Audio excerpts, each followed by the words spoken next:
Terelie, hujan, bagian 26. Ruangan 4x4 meter persegi dengan lantai pualam hening. Kapal. Apa sebenarnya yang dibuat oleh Soke Bahtera? Elijah bertanya. Gadis di atas sofa hijau terdiam sejenak. Aku belum tahu saat itu. Esok tidak pernah menceritakannya. Dan tentang izin, kenapa esok harus meminta izin untuk bertemu denganmu? Gadis di atas sofa hijau menggeleng. Aku juga tidak tahu saat itu. Aku baru tahu setahun kemudian, 6 bulan lalu. Elijah meletakkan tablet di tangannya sejenak, memperbaiki posisi duduk. Dia teringat berita yang ramai dibicarakan di televisi 24 jam terakhir. Apakah semua ini ada kaitannya dengan pengumuman penting yang akan dilakukan pemerintah besok pagi pukul 7 tentang proyek kategori 1? Gadis di atas sofa diam hampir 2 menit. Elijah menahan nafas menunggu jawaban. Gadis itu akhirnya mengangguk perlahan. Astaga. Elijah menutup mulutnya. Dia pikir dia telah memahami benang merah semua cerita. Tapi dengan konfirmasi gadis di atas sofa barusan, dia sama sekali tidak bisa menebak kemana kisah ini akan berujung. Apa yang terjadi setelah acara wisuda itu, Lail? Elijah bertanya tidak sabaran. Dia telah melupakan tugasnya yang hanya fasilitator, perantara bagi bandul logam. Dia menunggu kelanjutan cerita. Itu tahun terakhir Lail dan Maryam di sekolah keperawatan. Setiba di kota usai wisuda esok, mereka segera tenggelam belajar untuk memperoleh lisensi perawat. Jam kuliah mereka lebih panjang, tugas menumpuk, mengejar kelas, mengejar dosen, termasuk mengejar jadwal praktik di rumah sakit. Sopir bus kota rute 12 dan 7 yang sering mereka naiki hafal dengan 2 penumpang berseragam orange yang sering bertengkar ribut di atas bus. Lail dan Maryam tidak bisa menghilangkan kebiasaan buruk mereka soal bertengkar itu. Nilai-nilai sekolah mereka bagus, semua berjalan lancar. Sepulang dari ibu kota, kegiatan organisasi relawan praktis berhenti. 6 bulan setelah cuaca pulih, hanya tersisa sedikit daerah dengan kategori membutuhkan bantuan.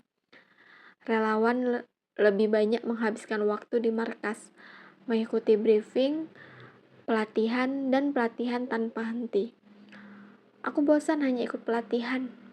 Maryam yang komplain pertama kali kepada petugas yang dulu menyeleksinya masuk.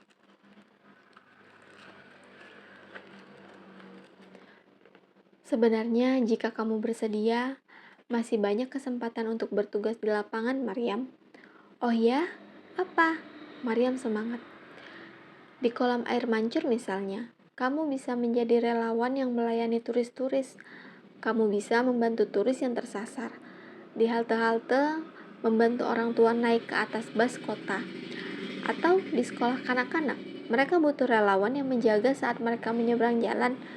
Kamu bisa melakukannya. Itu hanya gurauan petugas karena bosan selalu ditanya tentang penugasan. Peserta latihan di dalam ruangan tertawa melihat wajah masam Maryam. Besok kita jadi pergi ke toko kue, Lail. Maryam menyejajari langkah Lail sepulang dari markas organisasi relawan. Iya, Lail mengangguk. Maryam riang mendengar jawaban Lail. Mereka berdiri menunggu bus kota rute 12 di halte. Ini aneh sekali, Lail bergumam. Apanya yang aneh? Kamu ingat tidak? Kita mendaftar di organisasi relawan setelah kamu bilang bosan menghias kue-kue. Sekarang, kamu semangat sekali pergi ke toko kue setelah bosan tidak pernah ditugaskan di lapangan. Jadi, sebenarnya apa yang kamu sukai? Menghias kue atau menjadi relawan? Sebagai jawaban, Maryam tertawa kecil. Bus kota rute 12 merapat ke halte, terisi penuh. Lail dan Maryam naik, duduk di barisan tengah. Maryam langsung menyalakan tabletnya, asik melanjutkan membaca.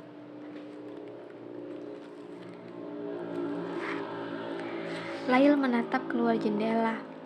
Kota mereka terlihat gemerlap oleh cahaya lampu. Orang-orang berlalu lalang di pusat wisata. 6 bulan lalu, tidak ada yang berminat menghabiskan waktu dengan selimut salju setebal 30 cm. Sekarang keramaian ada di mana-mana. Di kafe, restoran, atau sekedar duduk di bangku-bangku terbuka menikmati malam yang hangat. Kamu sedang membaca apa, Maryam? Bosan melihat keluar, Lail menyikut lengan sahabatnya. Maryam nyengir lebar. Kamu tidak akan suka. Tidak suka? Ya, ini kumpulan kutipan tentang cinta. Maryam tertawa kecil. Bacakan beberapa untukku. Hei, kamu tidak akan suka, Lail. Bacakan saja. Baiklah, kamu yang memintanya. Tanggung sendiri resikonya. Jemari Maryam menggeser layar. Sebentar, akan kucarikan beberapa yang menarik. Nah, yang satu ini. Maryam menghentikan gerakan jemarinya. Ada orang-orang yang kemungkinan sebaiknya cukup menetap dalam hati kita saja, tapi tidak bisa tinggal dalam hidup kita.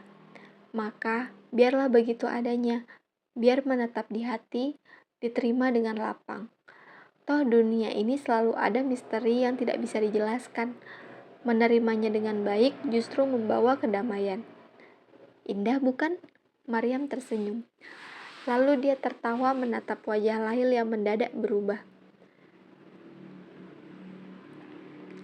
Atau yang satu ini, kamu dengarkan baik-baik. Maryam kembali melihat layar tabletnya.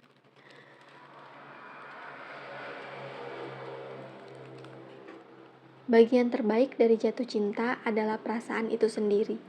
Kamu pernah merasakan rasa sukanya, sesuatu yang sulit dilukiskan kuas sang pelukis, sulit disulam menjadi puisi oleh pujangga, tidak bisa dijelaskan oleh mesin paling canggih sekalipun. Bagian terbaik dari jatuh cinta bukan tentang memiliki.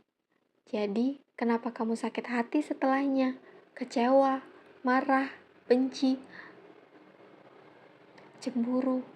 Jangan-jangan karena kamu tidak pernah paham betapa indahnya jatuh cinta. Kamu sedang menyindirku, Maryam? Lail melotot. Maryam menepuk dahi. Tidak ada yang menyindirmu, Lail. Kamu sengaja mencari kutipan yang menyindirku, bukan? Aku sudah memperingatkanmu tadi. Kamu tidak akan suka. Maryam tertawa. Bergegas pindah tempat duduk, menjaga jarak sebelum sopir bus kota menurunkan mereka karena membuat keributan. Sebenarnya sepulang dari menghadiri wisuda esok, Maryam tidak pernah menggoda Lail secara langsung lagi. Maryam tahu, tanpa digoda saja 6 bulan terakhir, Lail lebih sering melamun di kamar, di ruang kuliah, di bus kota. Maryam sebenarnya ingin membantu, membesarkan hati teman sekamarnya. Tapi Lail kembali tertutup soal esok, enggan membicarakannya sedikit pun. Bus kota rute 12 terus melaju di jalanan. Lail kembali menatap keluar jendela. Apa kabar esok? Apa yang sebenarnya sedang dilakukannya di ibu kota? Lail tahu, ada sesuatu yang dirahasiakan esok darinya. Apakah itu tentang pekerjaannya atau perasaannya? Apakah esok juga merahasiakan hal itu kepada keluarga angkatnya, kepada ibunya? Bukankah dulu saat di tenda pengungsian, setiap malam saat duduk di tribun atas stadion, mereka selalu menceritakan apapun sepanjang hari. Tidak ada satupun yang ditutupi. Apakah esok sekarang telah berubah? Apakah dia menyukai gadis lain di luar sana? Menyukai Claudia? Mungkin sudah waktunya dia mulai belajar melupakan esok. 6 bulan berlalu, itulah yang membuat Lail lebih sering melamun. Kejutan. Setiba di asrama sekolah keperawatan, Ada seseorang yang telah menunggu mereka di ruang bersama. Maryam berseru berlari mendekat. Selamat malam Maryam, Lail. Ibu Suri menyapa mereka lebih dulu. Ibu sudah lama menunggu, Maryam bertanya. Mereka berpelukan hangat. Baru 5 menit, ibu tidak akan lama. Ibu Suri mengeluarkan amplop dari sakunya. Minggu depan, panti sosial mengadakan acara makan malam untuk donatur. Kalian berdua diundang. Donatur? Lail dan Maryam tidak mengerti. Mereka tidak pernah menjadi donatur. Setahun lalu, kalian berdua memberikan seluruh uang dari penghargaan organisasi relawan. Itu tidak sedikit, Lail, Maryam. Terus terang, karena itulah ibu terpaksa datang untuk menyerahkan undangan ini secara personal. Ibu tidak perlu melakukannya. Ibu cukup menelpon kami. Kami pasti datang. Maryam merasa bersalah. Seluruh donatur besar harus menerima undangan secara langsung, Maryam. Itu standar prosedur panti sosial. Terus terang, kalian membuat orang tua ini repot. Aduh, Lail dan Maryam jadi serba salah. Kami benar-benar minta maaf, Bu. Lail berkata takut-takut. Iya, seharusnya kami saja yang mengambil undangan itu di panti. Maryam mengusap rambut keribonya. Mereka selalu kecut menatap wajah dingin pengawas panti. Ibu Suri tiba-tiba terkekeh, membuat tubuh besarnya bergunjang. Ibu selalu tidak bisa menahan tawa melihat ekspresi wajah kalian berdua. Bahkan setelah 2 tahun lebih kalian meninggalkan panti sosial. Sudah setinggi dan sebesar ini kalian masih tetap seperti dulu. Anak-anak panti yang tidak pernah berubah. Ibu Suri terdiam sejenak, lalu berbicara lagi. Ibu hanya bergurau. Itu benar, ibu memang harus mengantarkan undangan secara personal. Tapi ibu juga bisa sekaligus melihat asrama sekolah ini. Kalian mau menemani ibu berkeliling? Lail dan Maria mengembuskan nafas lega. Ibu Suri juga tidak pernah berubah. Keesokan paginya, mereka berangkat menuju toko kue. Ada banyak pesanan yang datang. Setiba di sana, mereka mengerjakan 6 kue tar sekaligus. Ibu esok bergerak lincah di atas kursi roda, mengelilingi meja di tengah dapur, memeriksa adonan, suhu oven, hiasan kue. Dia bergerak ke sana kemari seolah tidak memakai kursi roda. Lail dan Maryam ikut sibuk, menyeka peluh di dahi. Udara di dapur terasa panas. Toko kue milik Ibu Esok mungkin satu-satunya toko kue yang masih menggunakan cara manual membuat kue di seluruh kota. Termasuk oven dan peralatannya masih manual. Di toko lain atau di rumah-rumah, membuat kue semudah mencetak selembar kertas. Masukkan resepnya ke dalam layar tablet, tambah kurangi sesuai selera. Jika ingin lebih manis, tambahkan gula, ganti angkanya di layar tablet. Atau tinggal pilih auto. Kemudian tekan tombol OK. Melalui sistem nirkabel, resep itu masuk ke dalam mesin pembuat kue. Mesin otomatis mengambil bahan dari kulkas sesuai yang telah dituliskan dalam resep, membuat adonan, mengatur suhu oven, dan sebagainya. Tunggu beberapa saat suara denting pelan terdengar, kue yang diinginkan telah jadi. Mesin itu mungkin bisa membuat kue lebih cepat dan praktis. Tapi mesin itu tidak akan pernah bisa membuat kue lebih lezat. Ibu Esok menggeleng saat Maria memberitahukan soal teknologi itu dulu. Lail dan Maria mengangguk. Lagi pula, di mana asiknya membuat kue jika persis seperti mencetak dokumen. Mungkin bagian menyebalkan cara manual adalah setelah selesai masak, ada banyak peralatan yang harus dicuci. Tapi itu bukan masalah serius. Lail dan Maryam punya pengalaman banyak soal menyikat pantat panci. Menjelang sore, 4 kue itu selesai. Maryam melangkah ke wastafel, melepas celemek, hendak mencuci tangan. Apa kabar esok, Bu? Lail bertanya. Baik, seminggu lalu dia menelpon, kabarnya baik. Ibu Esok tersenyum. Apakah Esok pernah memberitahu ibu apa sebenarnya pekerjaannya di sana? Pekerjaan apa, Lail? Ibu Esok tidak mengerti. Sesuatu Entahlah, aku juga tidak tahu persis. Apakah esok pernah bilang lewat telepon? Ibu esok menggeleng. Esok hanya bercerita dia membantu di laboratorium universitas. Hanya itu. Atau mungkin dia pernah bilang ke wali kota, istri wali kota, atau ke Claudia. Dan mereka pernah membicarakannya di rumah. Lail bertanya lagi. Kini dengan intonasi hati-hati. Dia tidak mau ibu esok jadi salah paham. Ibu esok terlihat berpikir, mengingat, lantas menggeleng. Tidak ada, Nak. Esok tidak pernah bilang apapun tentang pekerjaannya. Ibu pikir itu hanya riset, penelitian, atau sejenis itulah. Dia suka sekali melakukan hal itu, menghabiskan waktu berjam-jam hingga lupa segalanya. Lail mengangguk. Jika demikian, ibu esok juga tidak tahu apa yang disembunyikan anaknya. Mungkin wali kota tahu, dan dia tidak pernah membahasnya di rumah. Maryam kembali ke meja dari wastafel. Lail segera mengalihkan percakapan. Mereka pulang persis pukul 4 diantar ibu esok hingga depan pintu. Kedua gadis itu berjalan kaki menuju halte terdekat. Langit senja terlihat bersih, tanpa awan. 6 bulan terakhir, saat Lail terus bertanya-tanya banyak hal tentang esok, kondisi langit bersih yang selalu tanpa awan juga menjadi pertanyaan besar bagi semua orang. Selama 6 bulan, sejak suhu kembali pulih, tidak ada secuil pun awan muncul. Pagi, siang, sore, langit terlihat biru sejauh mata memandang. Saat malam hari juga sama, langit tanpa awan, membuat bintang dan bulan terlihat jelas. Megahnya formasi galaksi Bima Sakti tidak ada yang menghalangi. Awalnya penduduk tidak peduli. Mereka sedang diliputi kegembiraan pulihnya suhu. Mereka kembali sibuk dengan aktivitas masing-masing. Melintas di jalanan, mendongak, memuji betapa menawannya langit biru. Duduk di kolam air mancur, mendongak, berseru betapa birunya langit. Tapi setelah 6 bulan berlalu, itu menjadi pertanyaan besar. Kemana awan pergi?